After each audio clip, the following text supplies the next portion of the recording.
if we start really honest to ourselves, think about time, wallahi we'll be crying. Shaitan is a thief. I said it many times.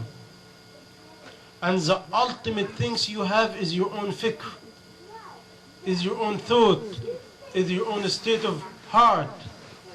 If you lose that, and he make you lose that, you finished. You finished. Because if you lose it, you lose everything you do. And this what is his job. His job, how he will let us lose our thought. Our thought. Our heart should be for Allah subhanahu wa ta'ala. Like one of the wasiyah, one of the will of the Prophet sallallahu alaihi wasallam, he gave it to one of the companions, his name Abu Dharr al-Ghifari radiyallahu anhu. He tell him, he said, Awsani Khalili, my Prophet sallallahu alaihi wasallam, my dear beloved to me, he give me a will. I give to who take from me. And أعطي من حرمني وأصل من قطعني, and I will be joined those who cut me. وأعفو عمن ظلمني, and I will forgive those who are oppressed me. Look at this. It's all against you, everything against yourself. وأن يكون صمتي فكرة, to my silent will be thinking. وفكري عبرة, and my thinking is wisdom and tadabbur, to think about the creation of Allah subhanahu wa ta'ala. وَنُطْقِي ذِكْرًا, and my talking is remember of Allah subhanahu wa ta'ala.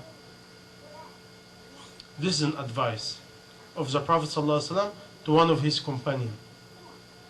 When you think about it, the first part is all against our desire. To give those who are taking from you. And to be kind to those who are bad to you. And to forgive those who are oppressing you. Is all against yourself. And after that he advised us about the internal status. To my thinking, my silence will be thinking. Sometimes you find people sit down and have no thinking. And you ask, you think about something? He said, no. What you doing? Nothing. And the person sits for like many days or many hours or anything.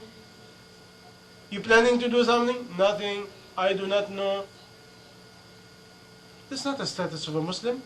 A status of a Muslim always have something is going on.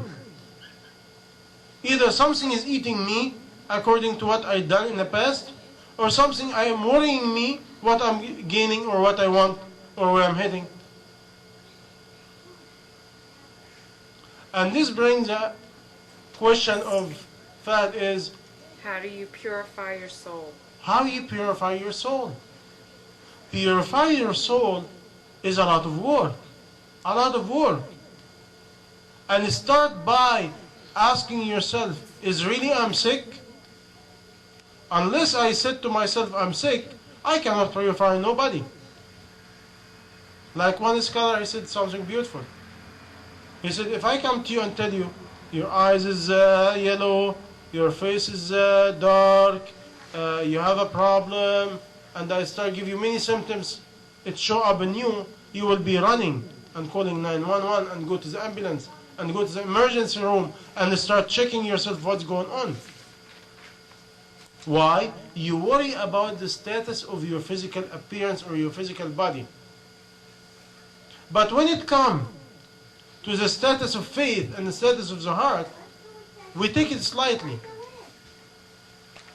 But let's take it in here as a person really sick. Meaning I said to myself, I'm sick. Think about it. If I'm really sick, what I do? If I believe I'm really sick, if I'm honest, number one, I will go to Allah and ask, oh Allah, I'm sick, give me cure. Number two, from this life, is very simple. When you're sick, what you do? You go to the doctor. You find a doctor you respect and you trust. You tell him about your symptom and he start giving you the medication. Can you say no to the doctor? No. Whatever he give you, you go right away, you buy it and you start taking it exactly the way he said. Today, let's pick up any Muslim and said, you have a problem and you should do this. He said no. By this way, the denying the problem, denying the disease, and you do not want to go to the doctor. How you can be cured? What is the doctor of the Muslim? You have a spiritual doctor, which is the Prophet sallallahu alaihi wasallam, and you have the main one. Without it, we cannot go anywhere. Is Allah subhanahu wa taala. But we are in the earth, and the earth is the land of reasoning, the land of cause. The Prophet sallallahu alaihi wasallam, he teach the companion. All the Prophet and Messenger before us, they was teaching. Teaching what? Teaching how to pure the heart. How to pure the heart is steps. You have to disengage your heart from dunya, from loving this life. You have to start giving what really upset you. Give it away. Whatever really hurt you so much, give it away. Because you do not own it anyway. But all this, what we're talking about it has to go through steps. Number one, you have to find somebody you trust. You explain to him what you have, and he start telling you what the steps to do. Because Islam is big, and each one of us is different. The disease of mine might be different than yours, might be different than others. The medication should be given according to your own status, and should be somebody follow up, and you should listen and obey to what the person say. But today we do not want to submit to that. Very few people. But the moment you submit and you said, I'm sick, this is the beginning of the cure. That's why when you absent the road, when you absent where you're going, when you do not admit you're sick, when you do not want to cure, when you do not want a role model, when you do not want a teacher, when you do not want somebody to guide you, how you can take medication? And which medication? Can you go to the pharmacy and pick up just any medication and take it?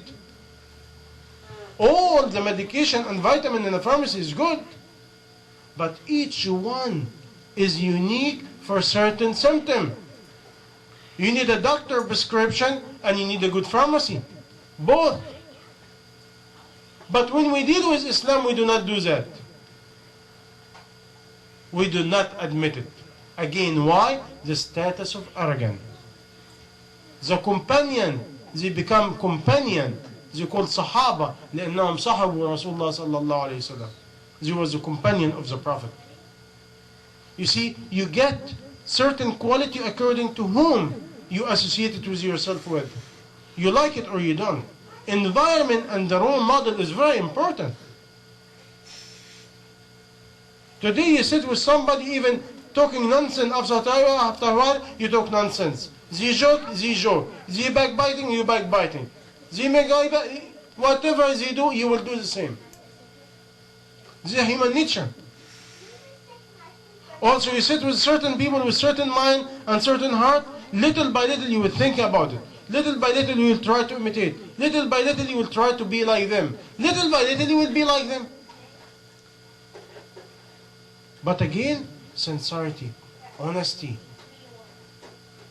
To whom? To Allah. And this is what we're missing. And this is what is different between hypocrite and not hypocrite. Allah subhanahu wa ta'ala called the Muslim, the real believer, they are truthful. They are sadiqeen. And the hypocrite and the disbeliever, Allah calls them a liar, kadhibeen. And Allah subhanahu wa ta'ala in Surah Al-Rum, He promised, Alif Lam Mim, أحسب الناس أن يتركوا أن يقولوا آمنا وهم لا يفتنون. Is people think they will say I'm a believer without being tried? And we give fitna to the people before them. Why? لنعلمن الذين صدقوا ولنعلمن الكاذبين. To Allah know who is the truthful and who is the liar. You see, again, you will find many verses in Quran about who is the truthful, who is the liar. In every aspect of our life, Allah tests us if we are really truthful or a liar. The truthful mu'min, the truthful Muslim, he returned everything to Allah and His Rasul. The hypocrite, he returned it to his own desire and what he liked, or his habit, or his custom, or his parents, or the way he grew up, or his desire. But he will not return it to Allah and His Messenger.